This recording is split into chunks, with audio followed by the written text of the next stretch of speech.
Holmes, poor little Wiggins needs our help. Hello, Toby. All you need now is a shawl and a mop cap, and you could be Mrs. Hudson's younger sister.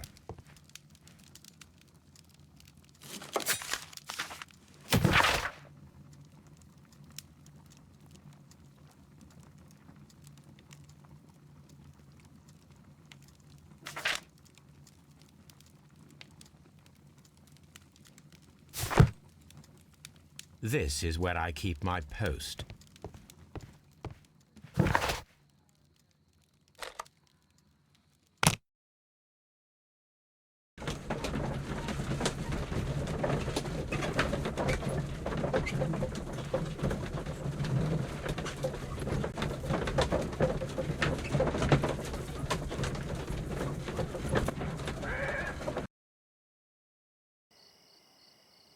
Holmes, poor little Wiggins needs our help.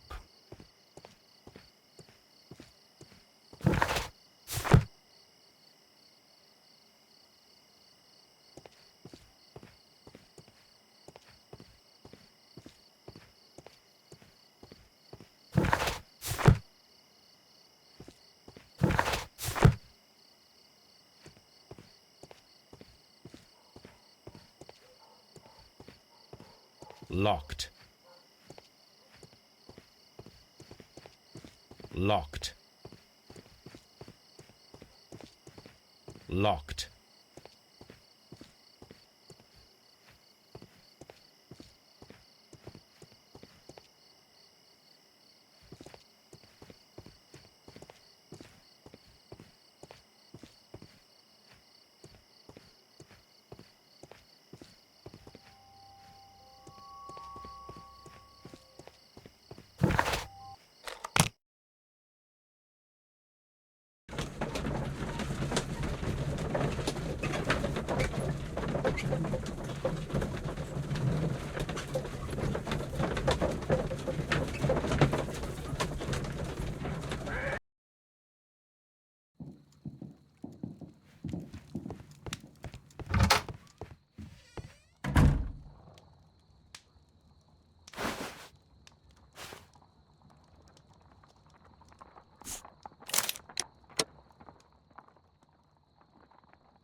Please, gentlemen, leave the scene now.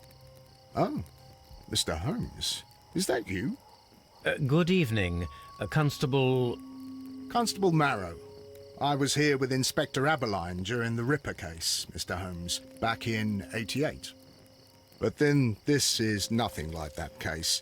With this one, we've got the murderer, the weapon, and the statements, which speak for themselves. Of course, Marrow. But you know that appearances can sometimes be deceiving.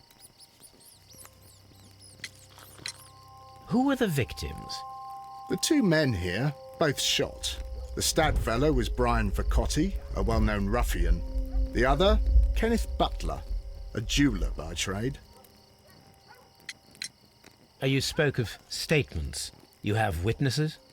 Well, I was there, so I gave my own statement. And then there were two other witnesses who said they saw the killer Chapman. Mr. Turner, a gentleman who lives in that flat over there. And Polly Powell, a flower seller, who was over at the far side of the street. So, Constable Marrow, I should be delighted to hear your testimony. I was standing at the north side of Half Moon Street. That was the side that you came from. But you would have been unable to observe this part of the street, where we are standing now. That is correct. But I saw the two victims slowly enter Half Moon Street, and then shortly after, the fireworks started. A few minutes after that, the fellow Chapman rushed towards me and ran into Half Moon Street. Please continue. I didn't pay attention, but suddenly I heard a woman's cries and police whistles on the other side of Half Moon Street. I rushed over there and I saw the two dead bodies on the ground. When I reached Whitechapel Street, I saw Leighton Chapman. He'd been caught by two police constables. Did you hear the shots? I didn't hear any shots. The fireworks were all over the sky. They were so loud I couldn't hear anything else. What were the fireworks in honour of, Constable? Well, today's Queen Victoria's birthday, Mr. Holmes. Yes, I appear to have lost track of the days. It is May now, of course. Constable Marrow, what else caught your attention while you were running through Half Moon Street? I saw nothing but rats, and I took the time to light every corner with my lamp. Did you happen to look up at Mr. Turner's window when you were on Half Moon Street at that time?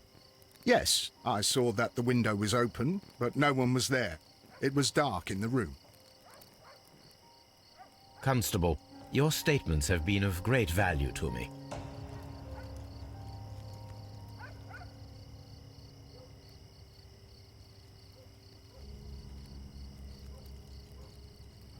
Brian Vercotti suffered greatly. What a terrible way to die.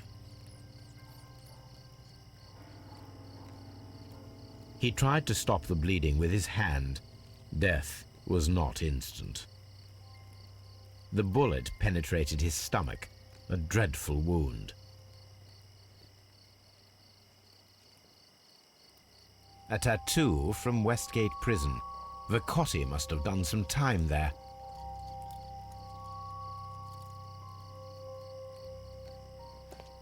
A fairly long pole with a forked end.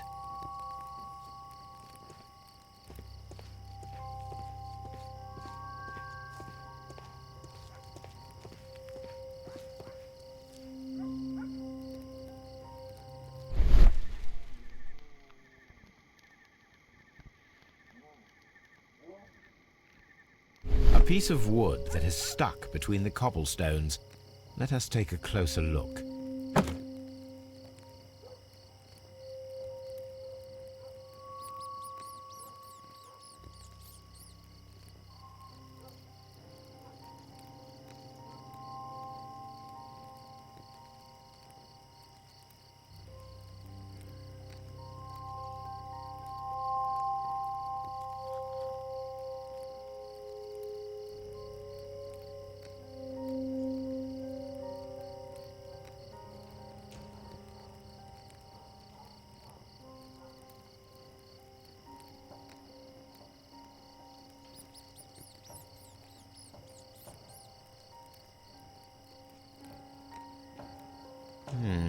This shard of wood is quite new.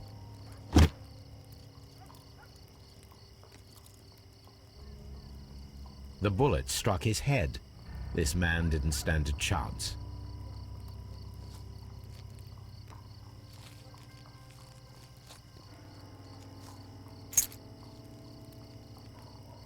This is an ordinary key. I wonder what kind of door it opens.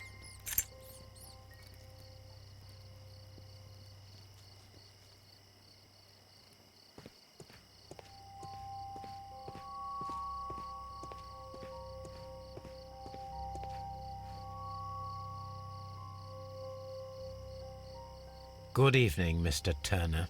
I heard Constable Marrow reply to you as Mr. Holmes. Are you that detective gentleman? I've heard of you. And well, I know things about this evening. Excellent. Might we hear your story?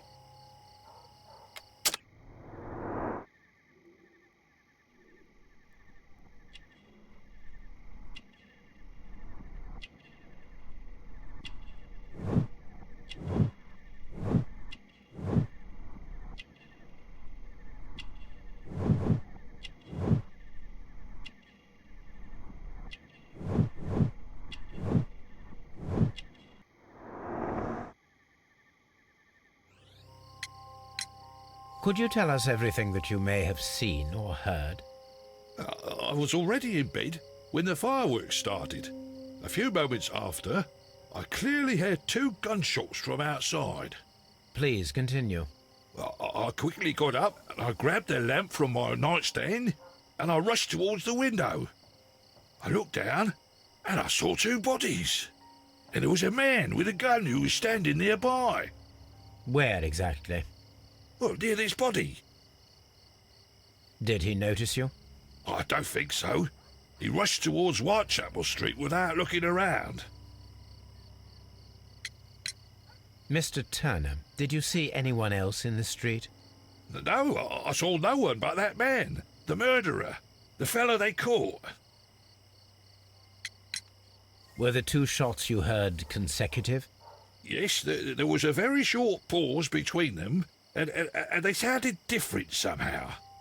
It seemed to me that the second shot was louder than the first.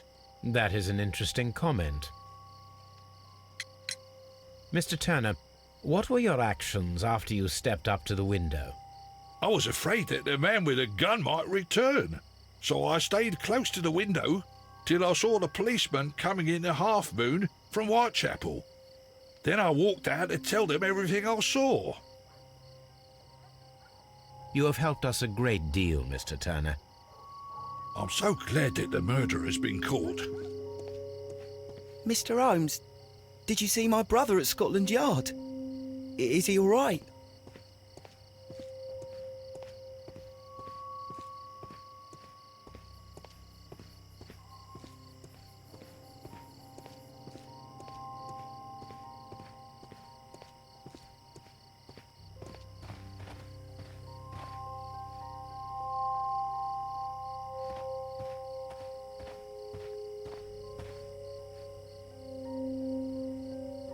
Mrs. Powell? What do you want?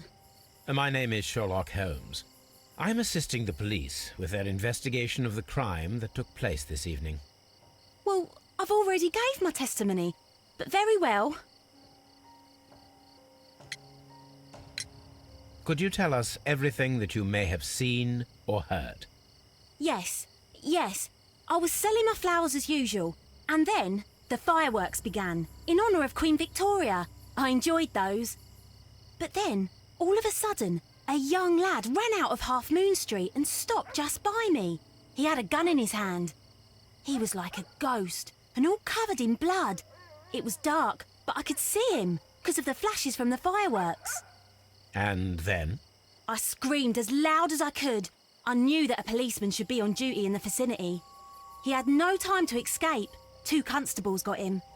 Then another constable came out from the very same street, and I heard him talking of a horrible murder. Mrs. Powell, did you hear the gunshots? I'm not sure. You know, what with the fireworks? Did you see anyone else leaving Half Moon Street, prior to or at the time of the crime?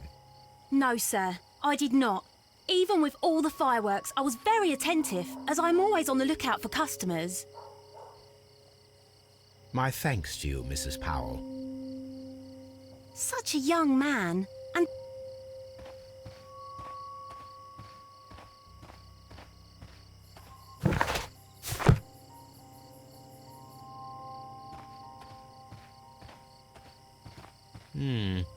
This mirror is turned towards Half Moon Street.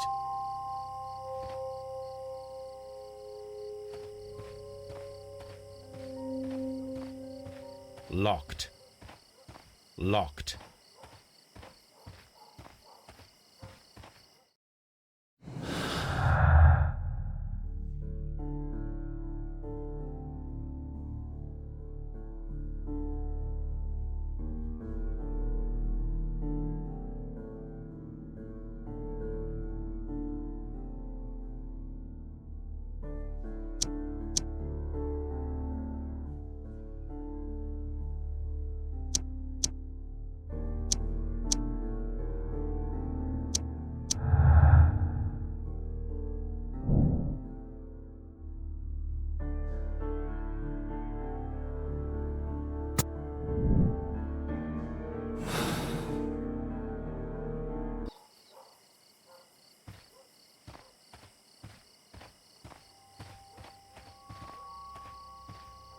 Locked.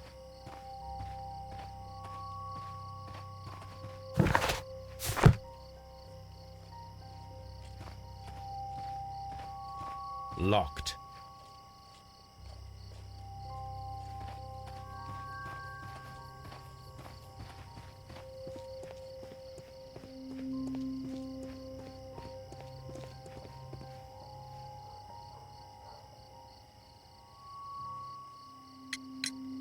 Mr. Turner, you have stated that you remained close by your window after the crime, is that correct? Oh, yes, Mr. Holmes. I stayed at my window until the policeman arrived to examine the dead bodies. That is very interesting, Mr. Turner. Constable Marrow stated that he did not see anyone at the window when he was running through Half Moon Street.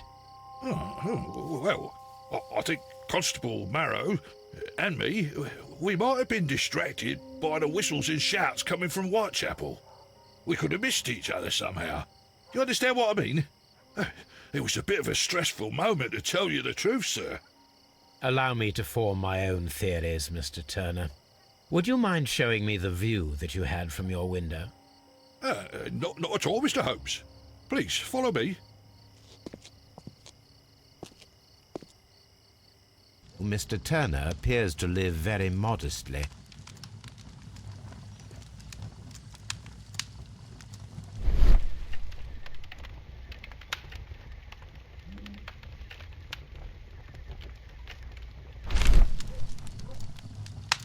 The papers are almost entirely burned. I am unable to see what's written here. These words are illegible.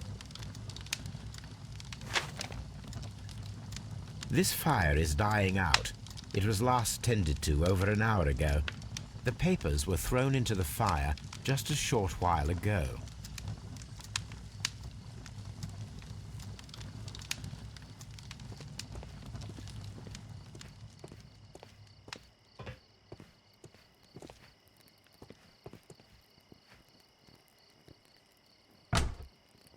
So, that's the view Mr. Turner had when he opened the window.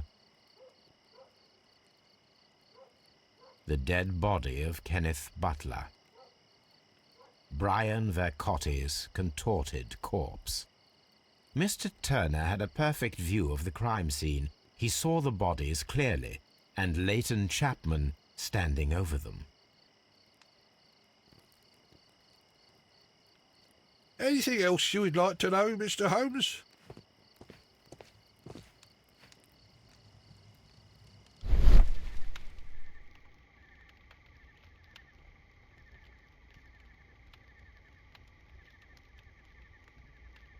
There are pieces of shredded paper scattered over the table. This kitchen knife is quite sharp. This kitchen knife was used to cut the paper.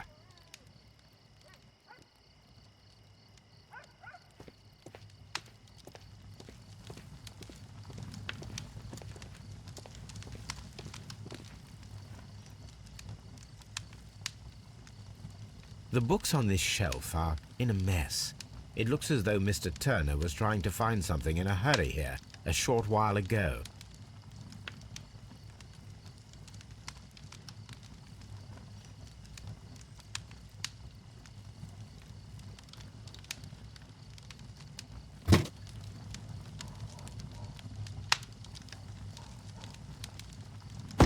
A perfect match. So, Mr. Turner broke his stick when it became stuck between the cobblestones. He did not mention that he was so near to the victims.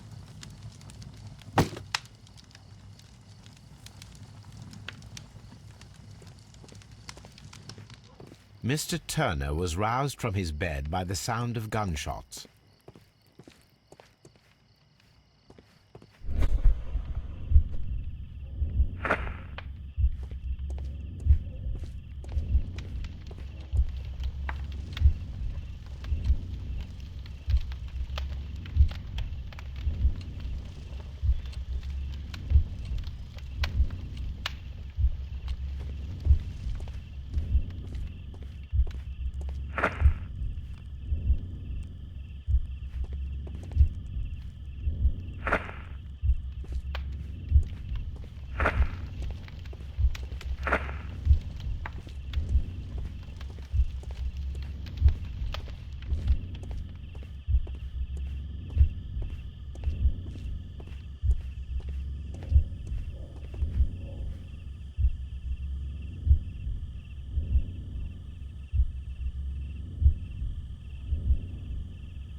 So Mr. Turner used a book to hide an object that he found on Kenneth Butler's body. The question is, what did he find?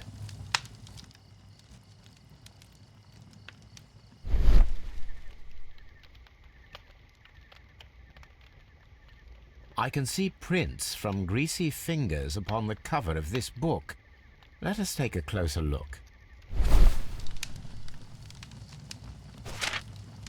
Well now, what a find! A precious jewel, concealed inside a book. A bracelet with a unique ram's head design, a distinctive feature of ancient Grecian artifacts, probably of the Hellenistic era.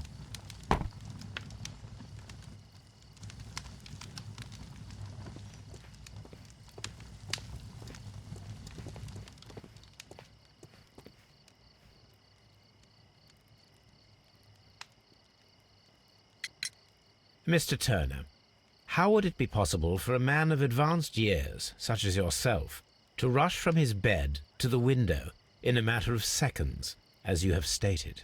Well, I'm able to move very quickly, despite my age. And when the situation requires it, Mr. Holmes.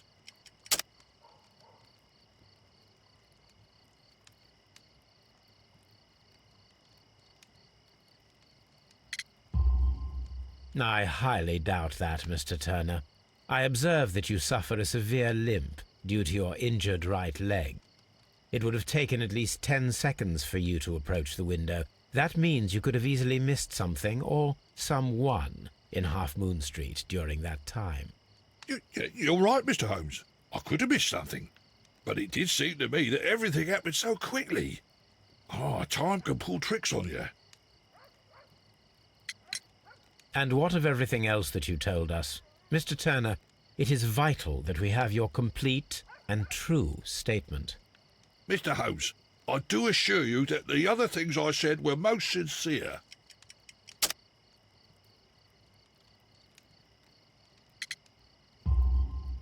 Mr. Turner, you were not sincere with me. Not then and not now. But Mr. Holmes... This, Mr. Turner, does not look like anything that a poor man might possess. It is worth more than the home that you live in. I can explain. No, merely correct me if I am wrong. You saw Leighton Chapman through the window, but you also noticed a glittering object on the ground, this precious jewel. You walked down and took the bracelet from the body of Kenneth Butler, and when you heard the whistles, you hurried away. That broke your walking stick. It caught fast between the cobbles. Constable Marrow was unable to see you in the window as you were climbing up the stairs on your way back to your flat.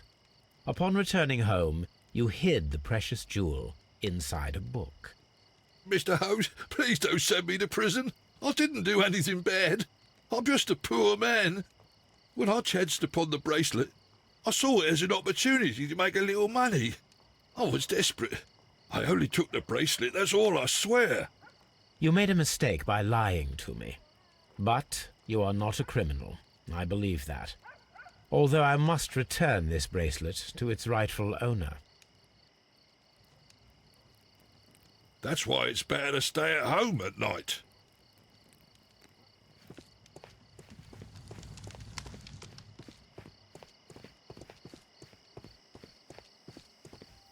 I'll do anything. It would be my pleasure to... I'm always...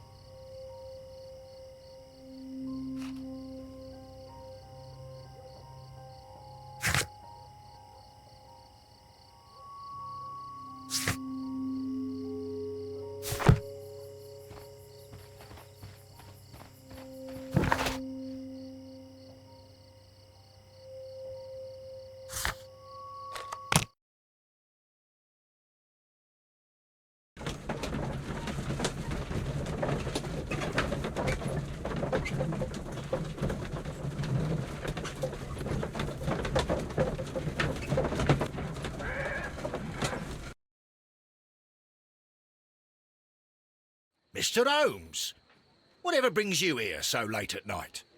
I'm interested in the case of young Leighton Chapman. He was arrested earlier this evening and accused of a double murder. I beg your pardon?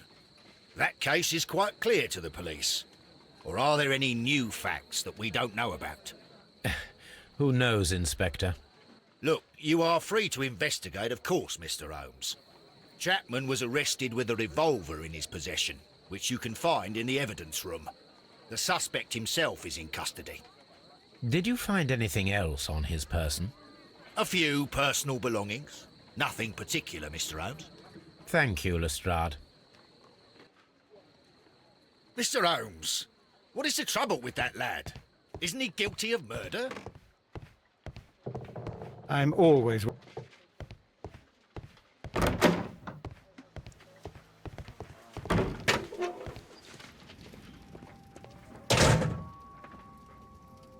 So this is the gun that Leighton was holding when he was caught by the police.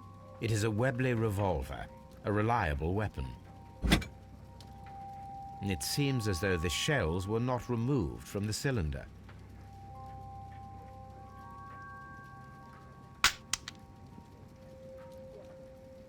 Two out of the 6 shells have been fired. There were 2 shots. These cigarettes are filled with cheap tobacco. Nothing interesting. A cheap watch, bought with his own money, no doubt.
Holmes?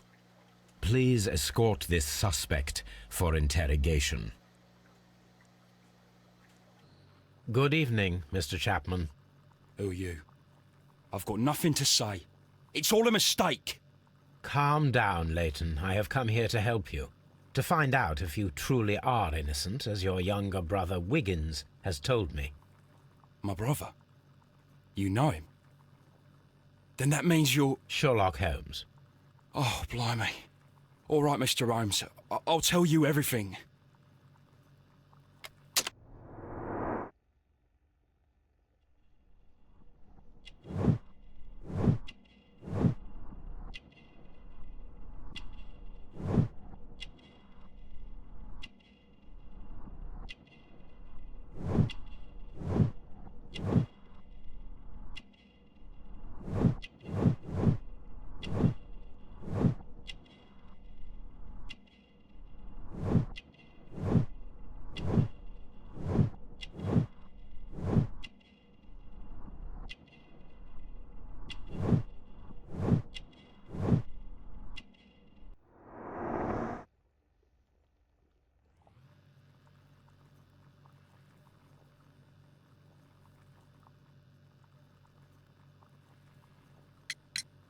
Good. Tell me your account of what happened. I left my work and I hurried up to see the fireworks in Whitechapel. I was late, so I decided to cut through Half Moon Street. I saw the first fireworks light up in the sky. I bumped into a constable on a corner before entering Half Moon. Then suddenly, what with all the firework flare, I saw two men. They were both lying flat in the middle of the street. I stopped where I was. I thought about turning back to the police, but as I was thinking of that, I saw a third person. He was leaning over the body that was furthest from me. The second I saw him, he raised his head and he stared at me. In a flash, I saw his gun, but he made a dash for it instead and he escaped through Whitechapel Street. So you might still have had time to return to the constable. I panicked. I didn't know what to do. Anyway, I approached the bodies just to see if they were still alive. I saw that one had blood pumping out of his stomach. He was dying. It was horrible. The second one was already dead. He had a hole in his head. He was holding a gun in his hand, though. I took it, and then I followed the third man. Interesting. Pray, continue. I turned a corner, and I saw the man standing in the middle of the street. He seemed to be in some sort of panic. And then, Mr. Holmes, something strange happened. I told the police and they laughed at what I said, but I swear to you, my words are true. I started running towards him. But then I was blinded by a flash. It was so bright that I hardly saw anything for a good dozen seconds. But I kept running forward. As I arrived in Whitechapel, I heard a woman screaming. And then I was caught by the police. But there wasn't a trace of that man. Of course, then they found a gun and all that blood. I couldn't see the murderer escaping and all that mess. Perhaps I was still half-blinded at that moment. A thrilling account, my young man. Leighton, are you able to describe the person whom you saw standing in Half Moon Street? Well, I wasn't able to see his face at all. It was too dark, and he was too far away. I could see his silhouette. And what about that? Nothing so special. He was wearing a jacket. He was quite average in size and his weight. I see. Was there anything else that struck you at the time? No. But perhaps... It's strange, but I can't remember the sound of his footsteps as he was running away. Perhaps it was because of the fireworks or the surprise of me seeing him. Leighton, I confess I am puzzled. Why should a young lad like you take a gun from the hands of a dead man and set off in pursuit of a probable killer? I know. I keep wondering that, but at the time it was like a reflex. A criminal ought to be arrested, and he was armed. You were willing to risk your life. That was a little foolish, unless you wanted revenge. No, Mr. Holmes. I was just being brave and stupid.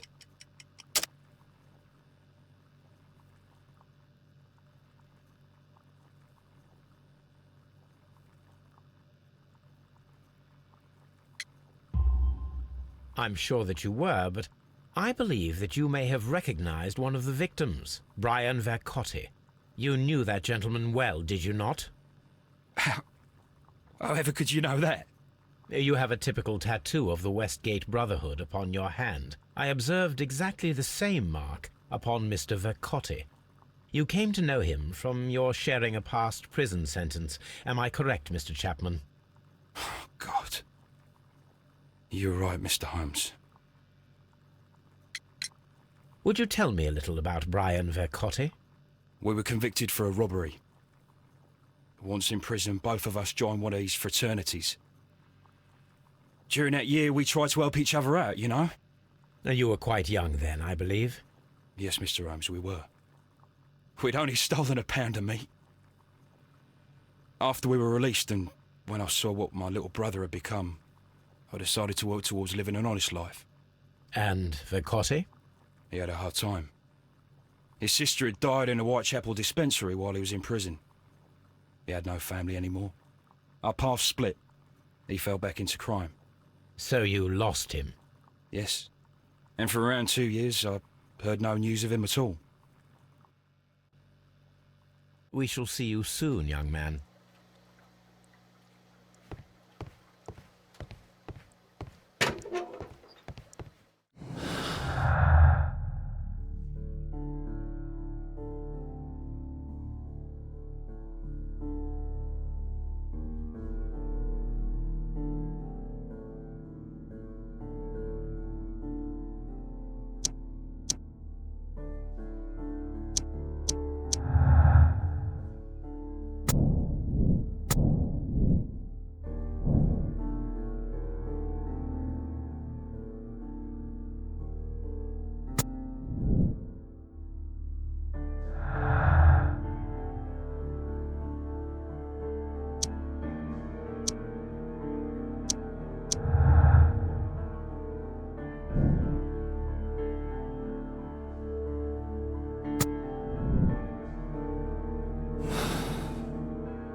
What's up with you, lad?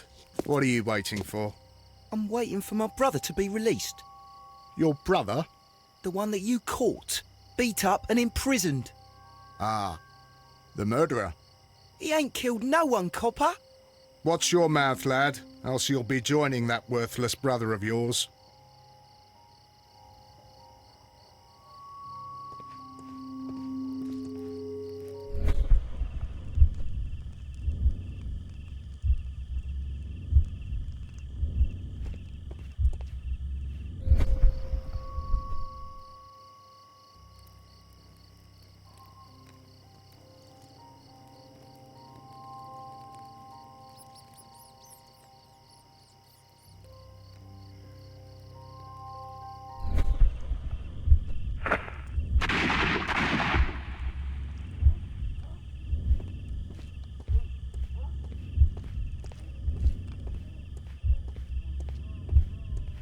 I am unable to see any higher. I need to find something to lift my lamp.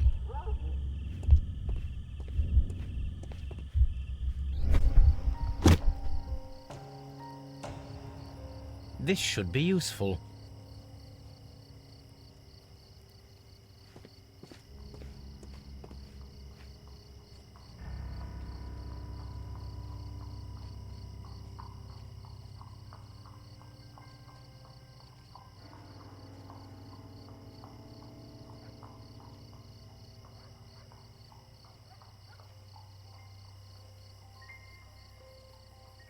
This is most definitely a bullet hole. The brick cracks are fresh. Watson, there was a third shot fired in this street.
Constable Marrow, I would value your assistance in this investigation.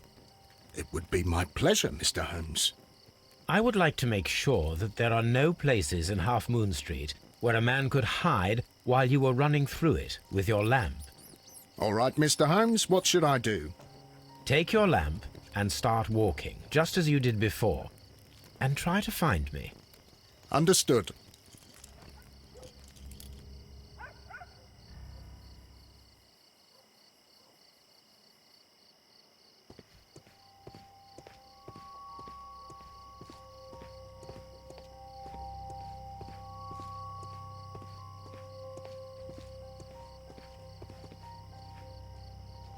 I can see you very well, Mr. Holmes. All right, Constable. Let's try again. I'll find another place to hide.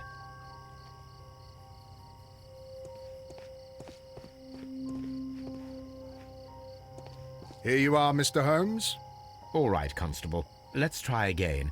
I'll find another place to hide.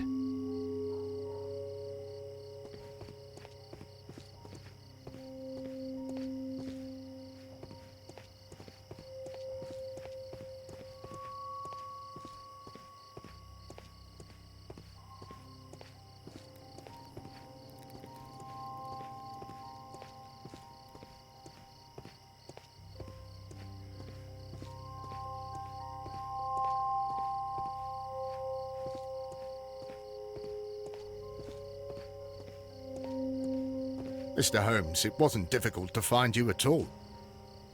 It is obvious now.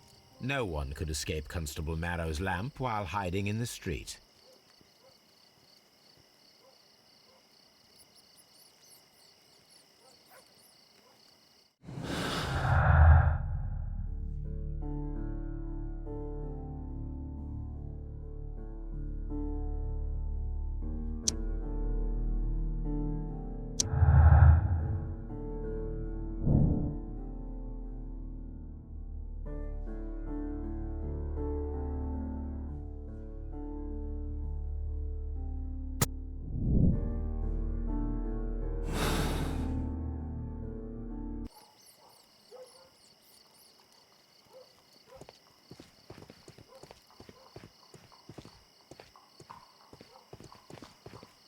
I'm always wondering.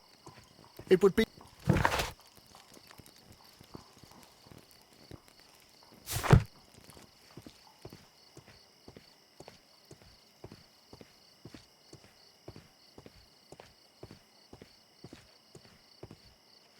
I'll do anything to save my brother, Mr. Holmes.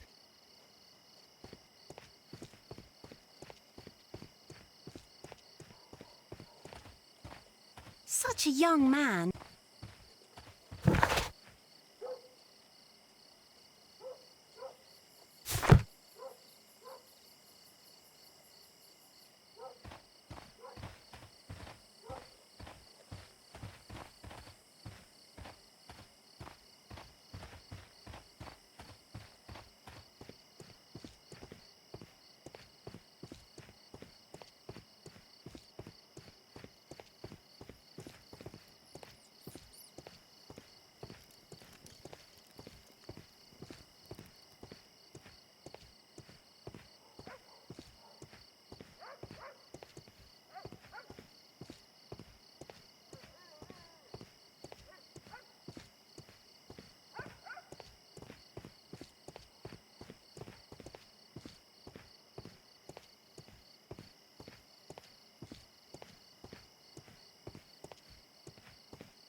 That is not the...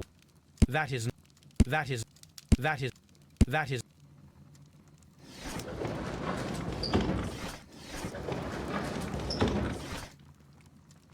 That is...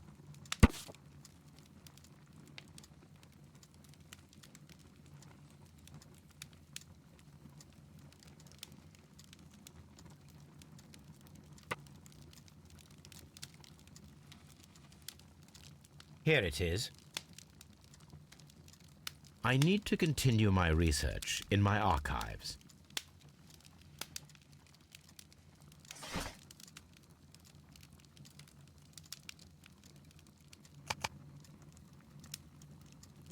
That is not the one I need.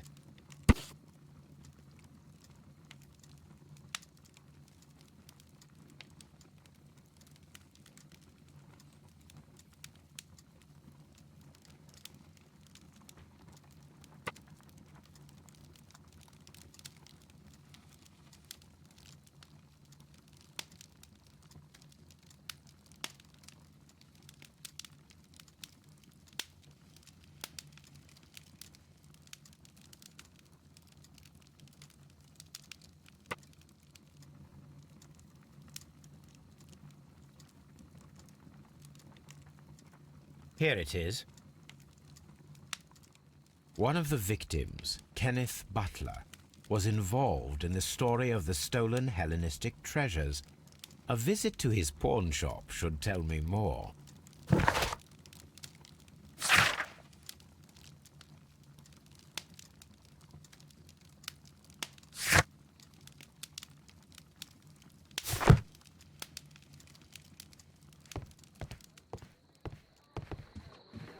I'm always...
Mr. Butler's key matches the lock perfectly.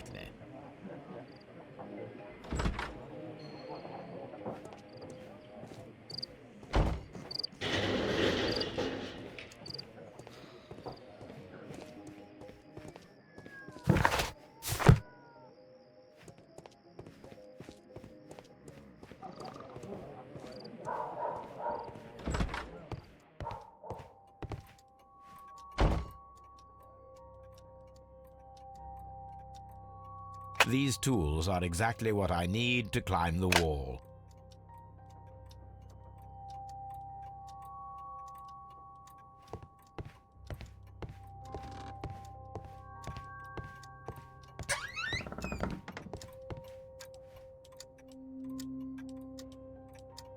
This is exactly what we need in order to imitate the flash of the fireworks.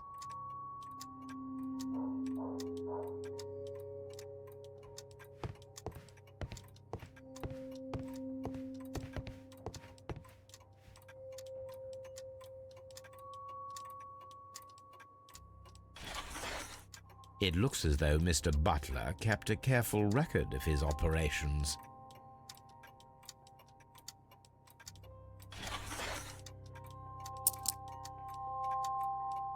The ram's heads. This necklace belongs to the 5 Rams of Mittelin collection. Interesting. That means that Kenneth Butler owned a part of this collection all this time, 10 years after the theft.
Why are you looking at me all the time like that?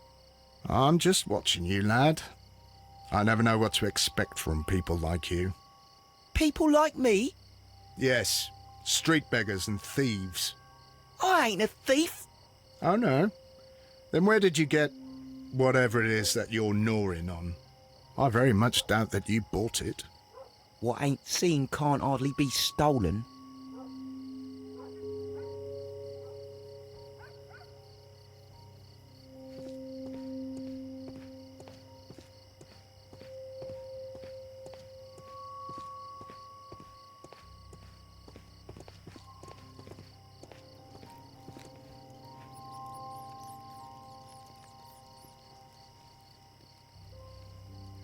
Constable Marrow, Watson, I would like to perform another kind of reenactment with your help. I'm listening, Mr. Holmes. I want to check if Leighton's testimony can be trusted. If someone could vanish into thin air at a specific moment. But Holmes, I don't see how. I am going to be the mysterious gentleman whom Leighton followed. I will stand exactly where he saw him before he was blinded by the flash. Watson, you will be Leighton. When I fire the signal flare, you should start to chase me. I understand, Holmes. You, Constable Marrow, just play your part and do exactly as you did. Just, please, wait 5 seconds after the signal flare. I doubt that Polly Powell would have screamed any earlier. As you say, Mr. Holmes. Let us begin then. Catch me if you can.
The moon illuminates this wall.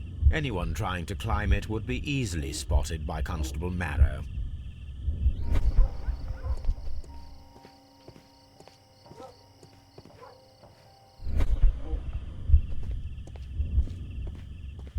This wall is cast in shadow. It would be difficult to see anyone scaling it.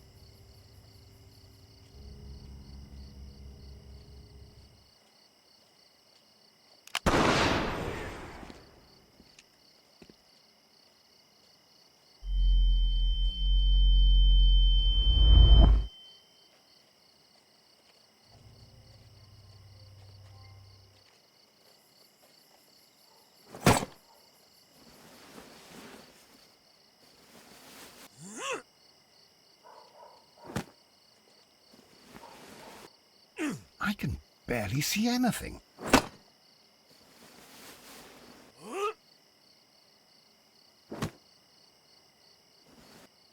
Holmes? Are you there?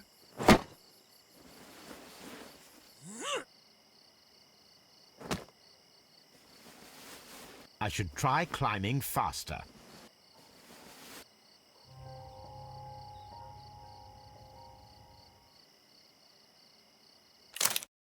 Where is he? My God, a man can't just disappear like that.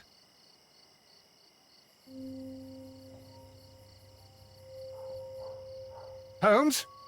Holmes? Where are you? I cannot see you, Mr. Holmes.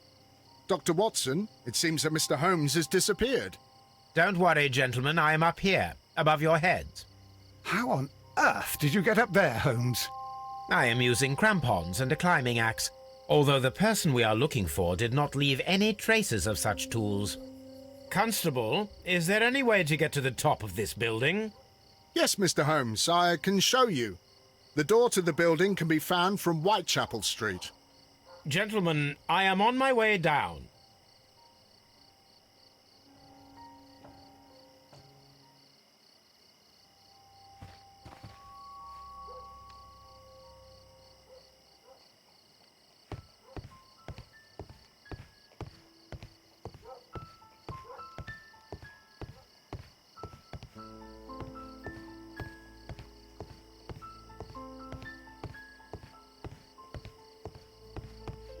These shards of glass are from the window above.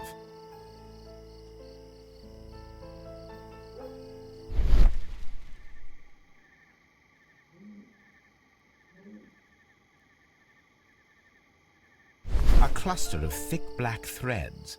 They're unusually strong. I should examine them under the microscope. It's empty.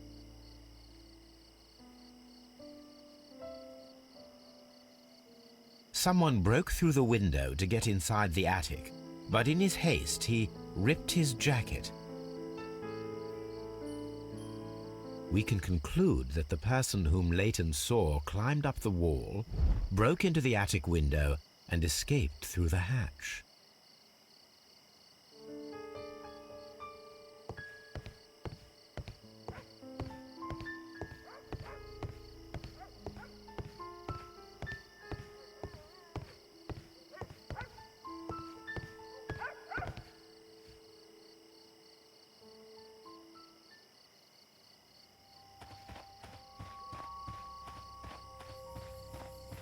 I suppose that I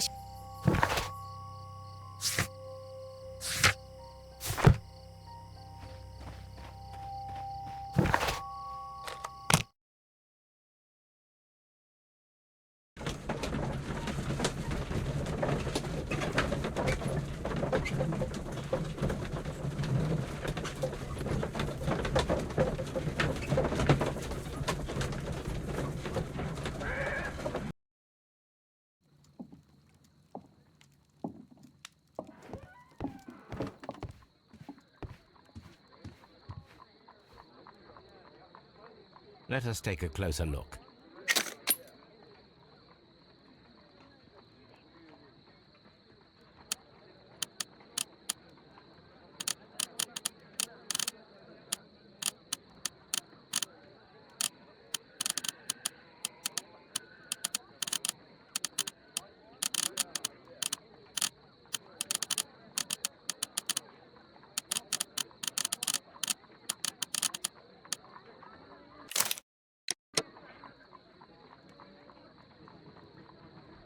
My analysis table. It is useful for my work.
Wiggins, my lad, what are you doing here? You'd best be leaving and be quick about it.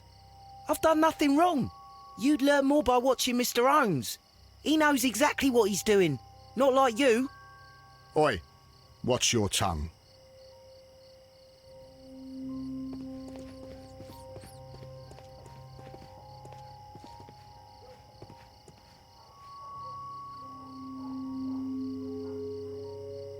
Mr. Holmes?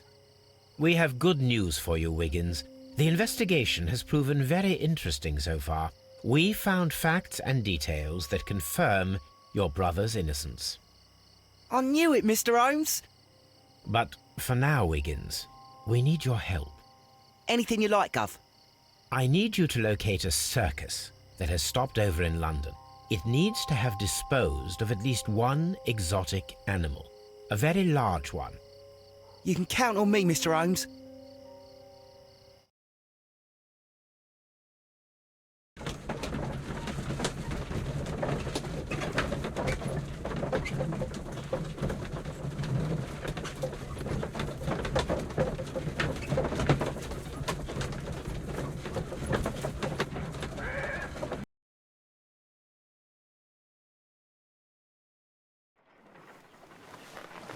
I do hope that those children don't get into trouble, Holmes.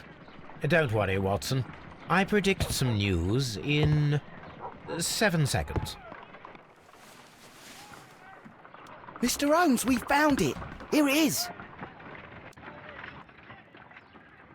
And this is a young Indian elephant, the highlight of the show. Duval Brothers, a well-known travelling circus that is currently stopped in London. I believe that is exactly the type of circus we are looking for.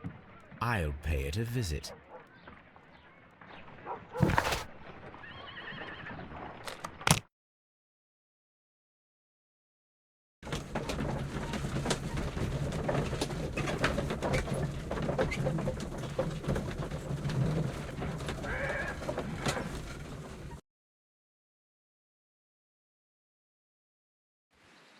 Aye, you!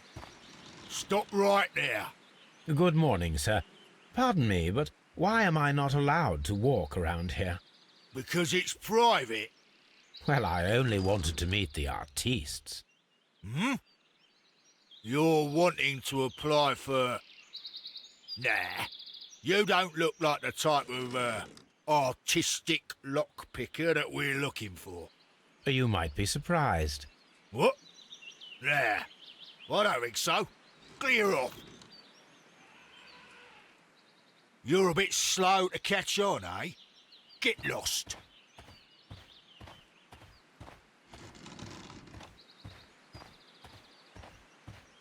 You're a bit slow to catch on, eh?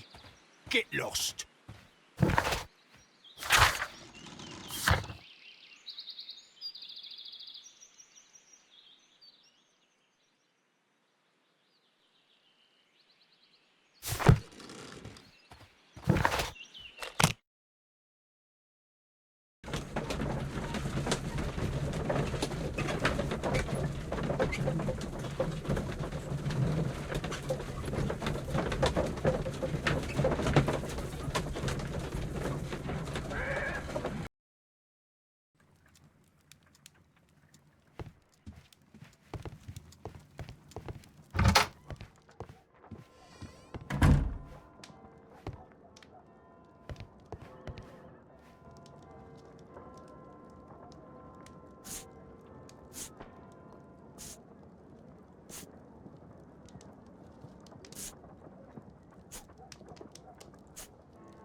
I'd better wear a shabby hat.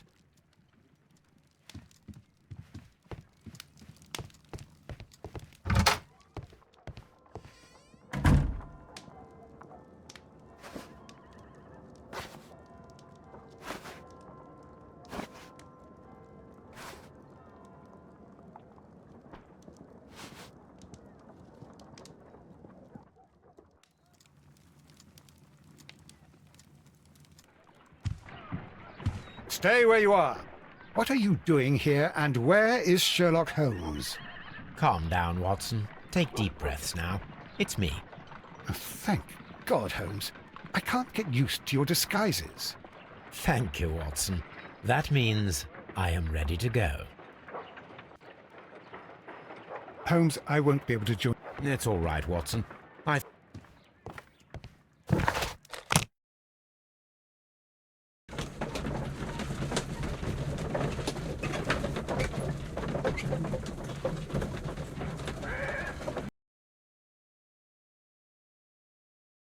Who are you? What's your name? My name is Nigel. I'm here to open the locks. Talented, eh? Let's see. Go inside the marquee and show yourself to Charles Foley. And I'd highly advise you not to trick him. Got that? I've got it. Charles Foley.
So, everything is here, just as you asked. And what about the money? Some of the barrels are wet. Transportation issues, it couldn't be helped. Whatever. We'll be here after midnight to pick up the supplies. I want to be paid first. No. You'll be paid after we make the transfer, as I said. Right? I hope that no one saw you. The police are on the lookout. Of course not. I'm a professional. Glad to hear it. Be ready for tonight, then.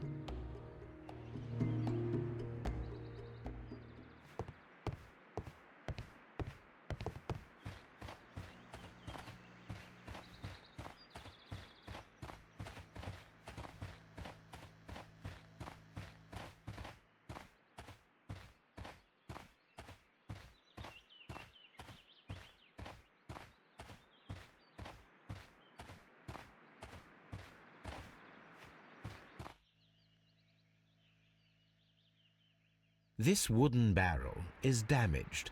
It is difficult to say what is inside. There is a spot on this barrel that was intentionally painted out. The crest of the Honourable Artillery Company. Could it be gunpowder? I need to be sure.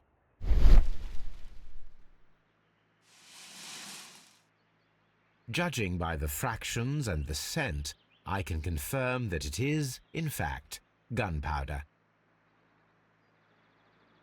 The barrels are roughly clustered. It seems as though they were brought here in a hurry.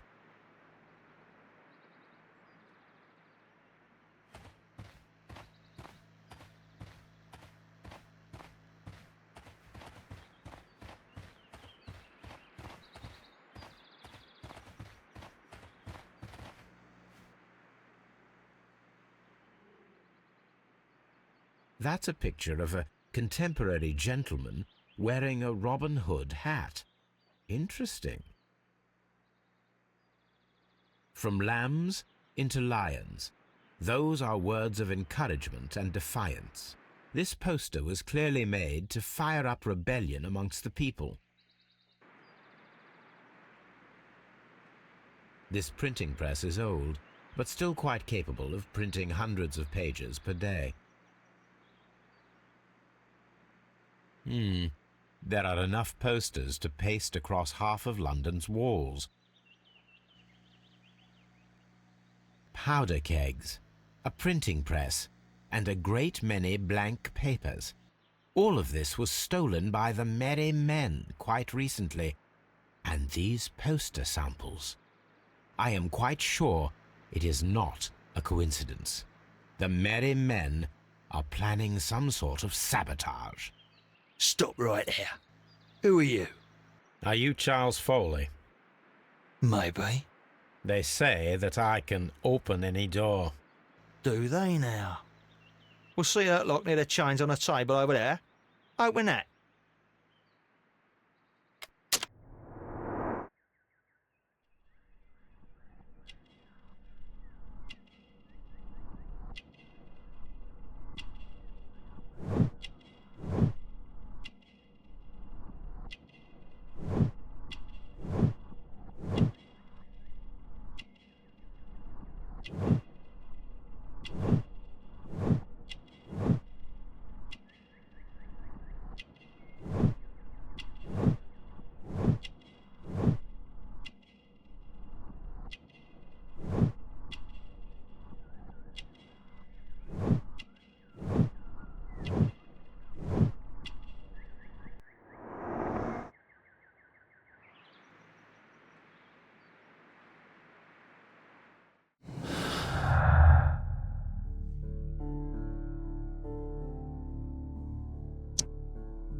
Are you still tampering with that lock?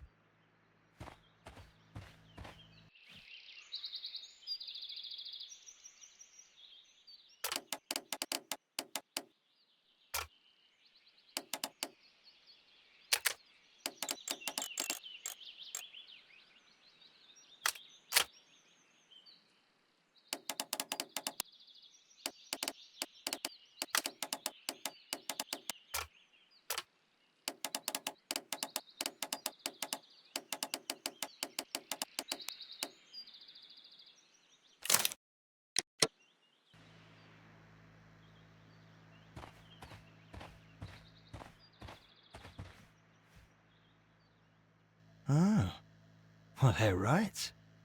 What's your name? Nigel Shirley, from York. Ah, Nigel from York. Never heard anything about you. How'd you hear about me?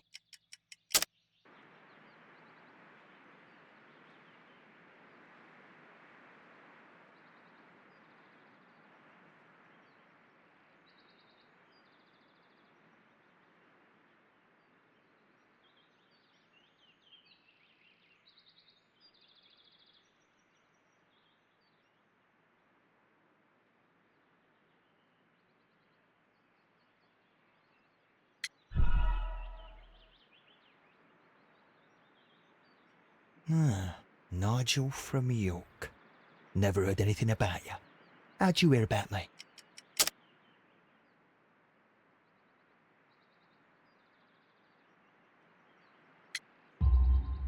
It's a long story. I met your brother, Vincent the Butcher Foley, in prison. He told me all about his betrayal and all about you. Before I was released, he told me that you might find a job for me one day and pay me some money for me craft. Well, he died. 7 days ago, in prison. I'm sorry to hear that. That's all right. The traitor has paid the blood price for it. And you'll do the job anyway, because I need a talented lockpicker. I know just where to search for his legacy. It's all about the Hellenistic treasures, isn't it? Osh, you fool. Now, listen up. You'll come with us tonight, and you better mind yourself. Us? Wait, who's coming then? Billy, Jack and me. And what will I get for that? We'll share the loot. The one you seem to know about. Right. Wait for us at the abandoned manor house on the corner of Ladbroke Grove and Kensington Park Road at midnight. Deal.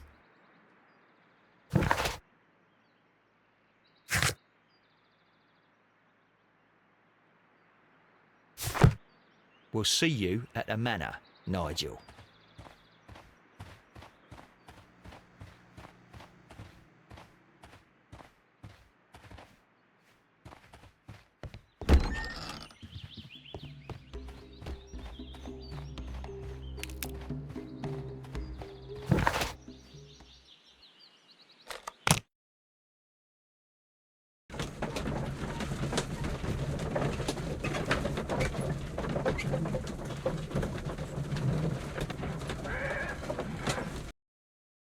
Here I am at the manor.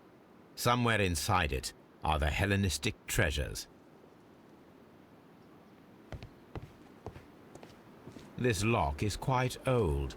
It shouldn't be much of a challenge.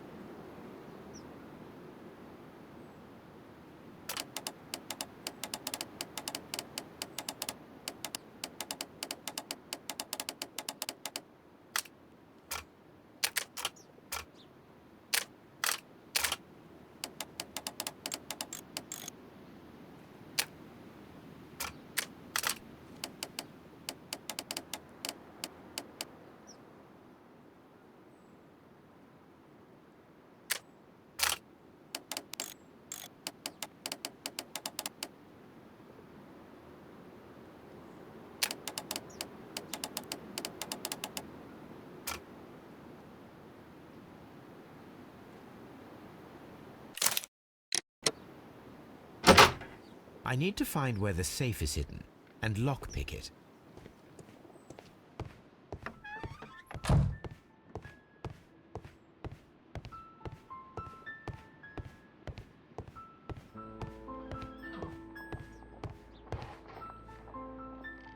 This cupboard is an absolute mess. Several books have fallen from the shelves. It seems as though this cupboard can be moved. I'll give it a try.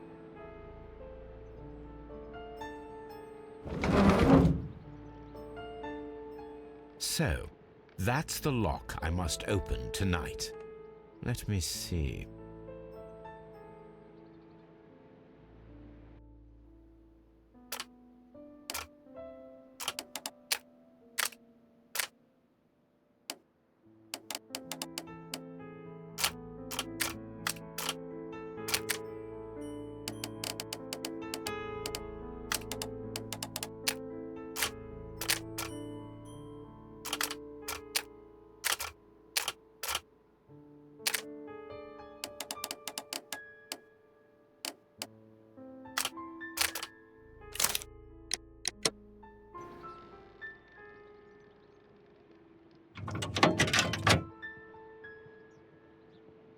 What a surprise! Another lock.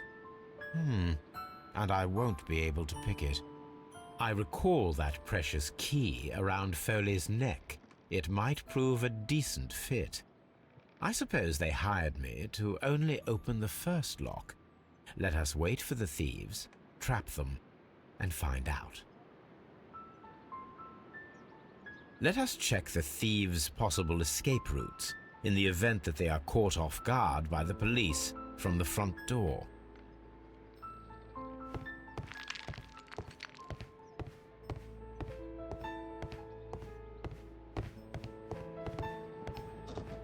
This door is a perfect means of escape in an emergency.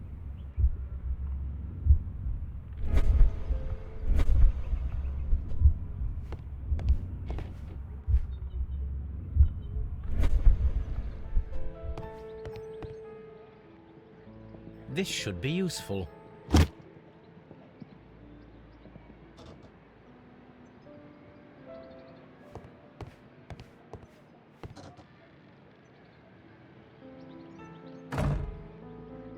The door is now blocked.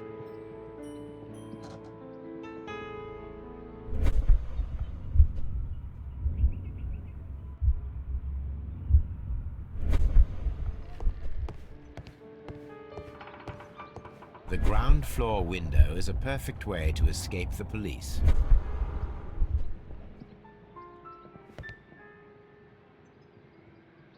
This hatch leads to a cellar.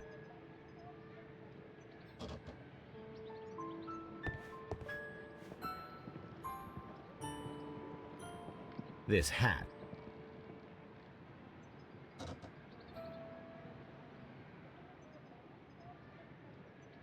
This should be useful.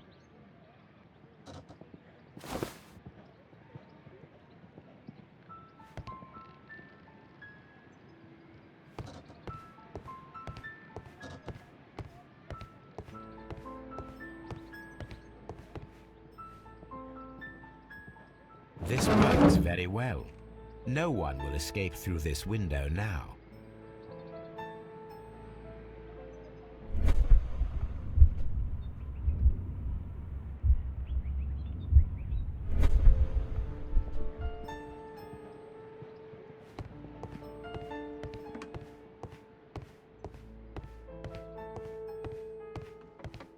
The thieves won't attempt to escape through the...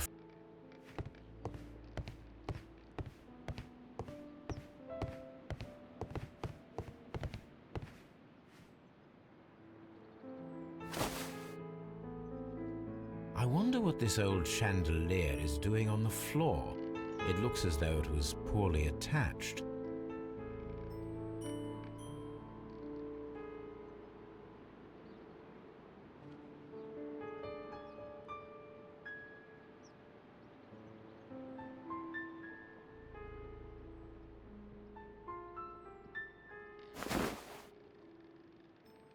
I suppose that the thieves already tried to open the lock with this formidable hammer, but they were unsuccessful.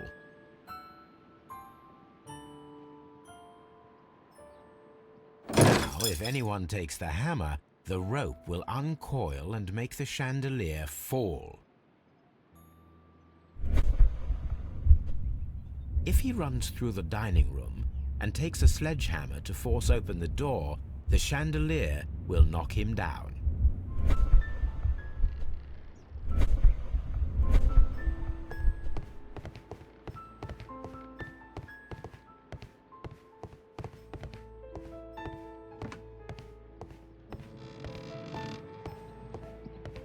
Although this window is high above the ground, it would be possible for one of the thieves to attempt to use it for their escape.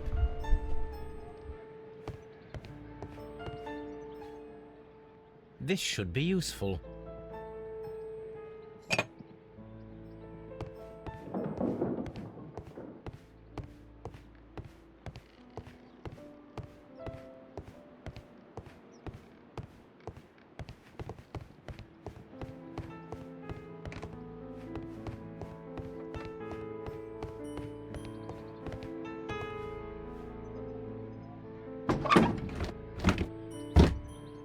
There is no ladder.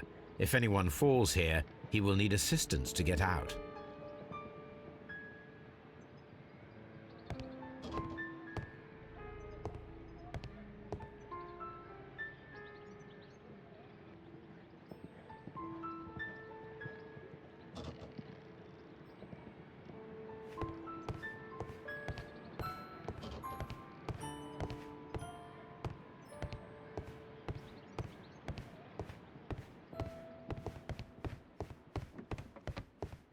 The thieves...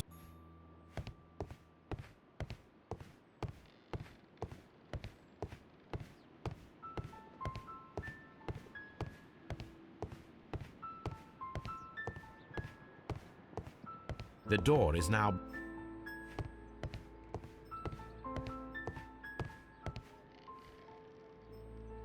What a surprise!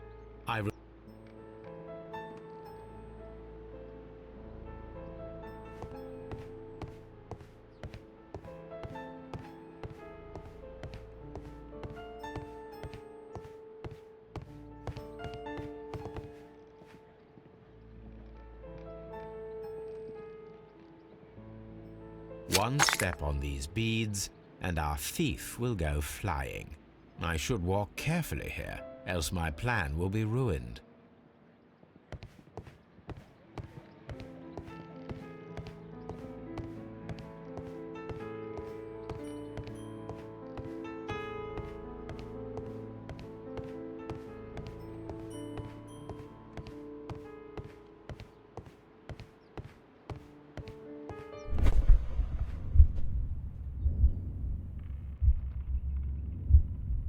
Any thief who finds his way upstairs will roll down very quickly.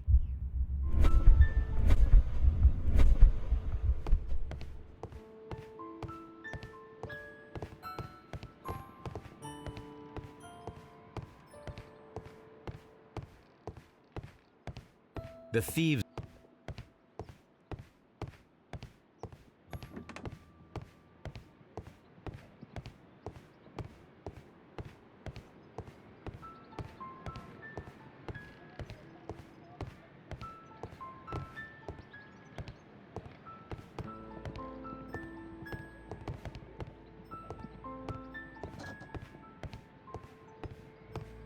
The door is now.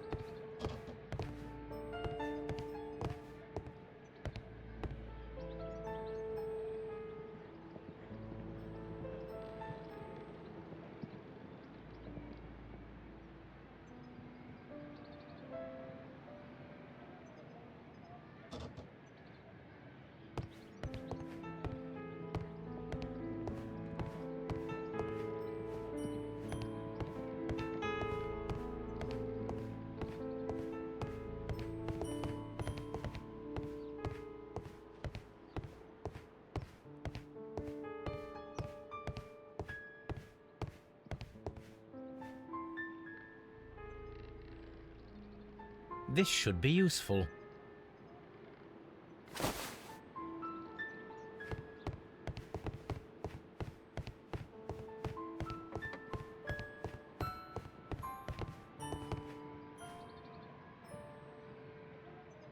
Now, it's not an open hatch, just a nice carpet on the floor.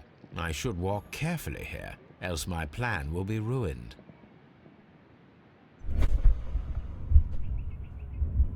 Now, if a thief runs through the kitchen, he'll pay a surprise visit to the cellar. The traps for my circus companions are all prepared. I can leave now, but I'll return later with Charles Foley and his companions.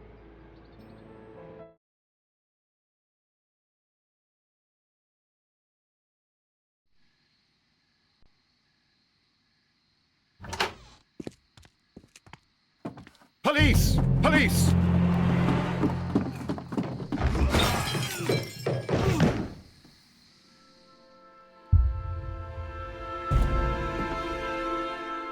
Stop where you are!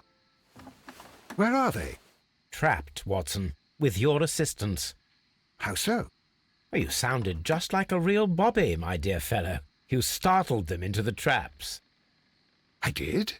I assure you, Watson, it was quite an entertaining show. They will not escape the house now. You scum! And this is the pistol used for the murder in Half Moon Street. How'd you know about that? Have you closed the case yet, Sherlock? Mycroft, what are you doing here? Did you follow me? Sherlock, it may seem that I used you, but you should be pleased to know that you have served our queen well, in this instance. So now, let us catch the big fish. But this man is not one of the merry men. No. Then why exactly are we here, Sherlock? This gentleman, Charles Foley, has been involved in a double murder, and the hunter of a set of valuable antiques, the Hellenistic treasures, which disappeared in a theft many years ago. You're no better than the coppers!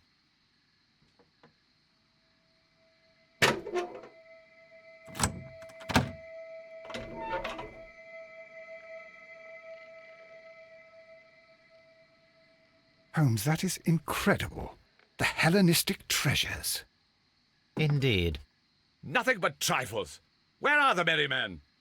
I don't know why you are asking me, Mycroft. They are yours to find. I'll see you soon, dear brother.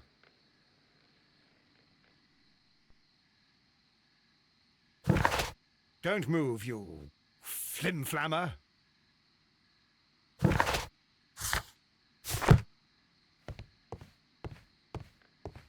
The trap with the chandelier worked perfectly.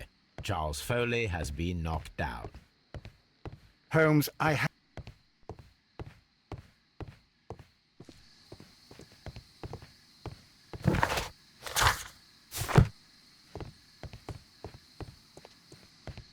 One of Foley's companions.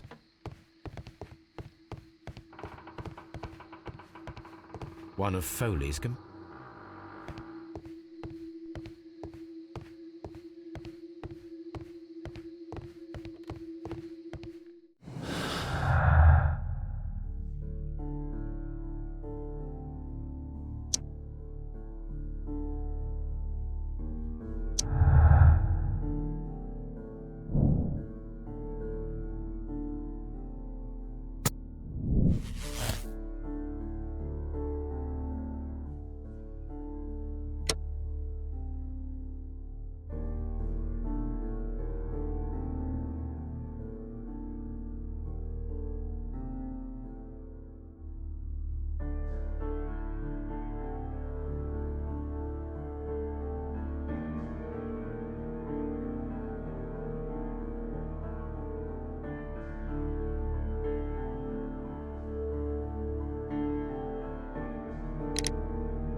Charles Foley, you committed the crime of premeditated murder and of theft. You will be severely punished for your deeds. You are pitiful, you Scotland Yard dog. Save your words for the gallows. I'm sure the journalists will love them. I shall leave now, Watson. Gentlemen, please take our friends here into custody. Where are you going? I have unfinished business. I'll see you at Baker Street.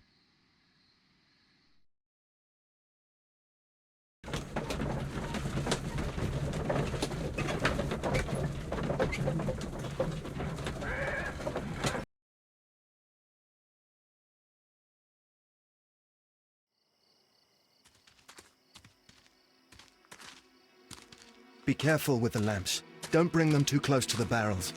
Good evening, gentlemen. Who's there? That is of no importance.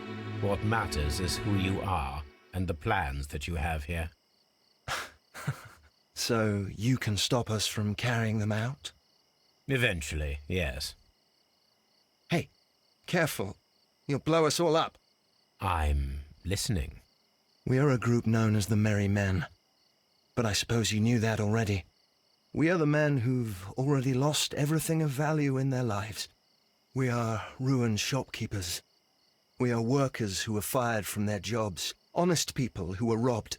We were forced out from our homes and thrown onto the street, and all of this in the name of the so-called law. The laws that were set out by our government. The laws that make the commoners only more vulnerable and the wealthy more protected. We are not only from the British Empire. Some of us are from the New Lands, America, Australia, and we are many. But men we are still, and we are merry for that we stopped being afraid. For those powers that be had done their best to plant the fear inside our souls, and we accepted it so easily. The fear advised us to keep our heads bowed. It prevented us from fighting.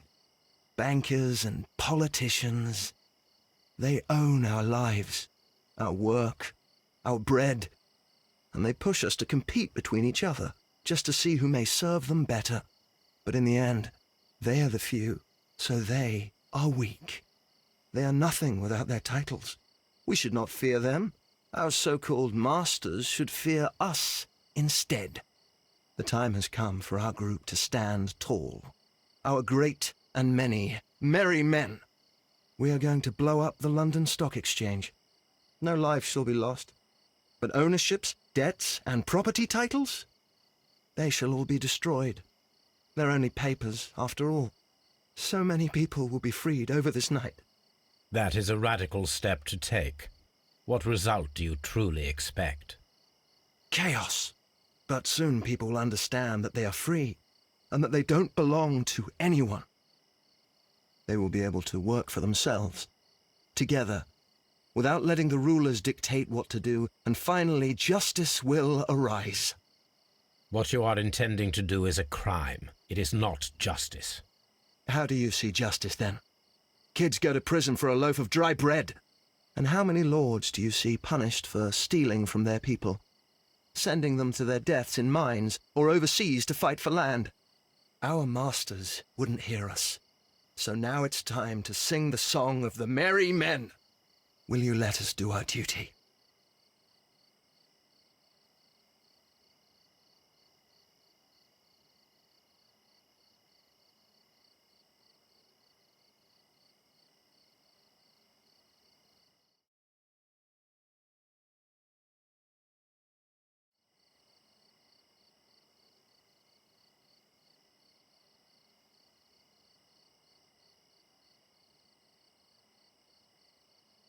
When people fight the order, they are too blind to see the consequences that throw society into chaos. I shall stop your actions, but not you. Run. Now!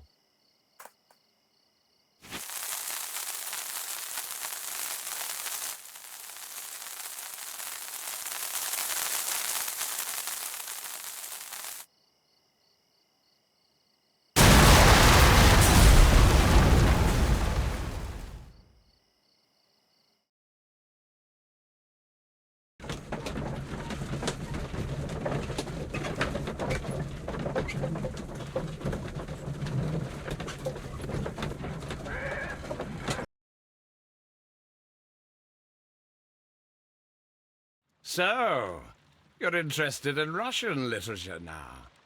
Quite lately. It is an interesting book. I remember a few lines.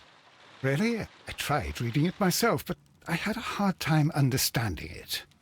Yes, Doctor. It's about intelligence. Sherlock, I vaguely recall one of the lines. Sometimes it takes something more than intelligence to act intelligently. There were also a few words along the lines of, pain and suffering are always inevitable for a large intelligence and a deep heart. Tell me, Doctor, does my brother show any signs of pain or suffering? Not that I know of. Because you see, Doctor, behind all of his masquerade, my brother does possess a deep heart. So deep that he does not recall where he places his love. Well, I'm sure that... His love and his duty that, in the first place, should be directed towards the Empire. For without it, we would be nothing. A country filled with uncivilized men. And the Empire needs order and discipline. It has no room for chaos. People who commit crimes, or at the very least intend them, deserve punishment, Sherlock. Without justice, there can be no civilization. But we serve the truth, not justice. Your truth, Doctor, that may prove immoral. Allowing people to terrorize London, destabilizing the whole empire. Terrorize only the powers whom you serve, Mycroft. Not I, not Watson, not Mrs. Hudson, not Wiggins. Sherlock, the merry men are to be stopped. Not by me. You created the merry men. Stop them yourself. Only make sure that you don't create 10 more merry men by arresting the one. Good night, Dr. Watson. Anything in the post, Watson? Any clients worthy of our attention? Only a second reminder from Mrs. Hudson about our new neighbour. She urges you to remove your... Oh, I don't care about that. Holmes, the lady who will be moving in shortly has requested the use of our spare room to place all of her boxes. Wait, what? A lady?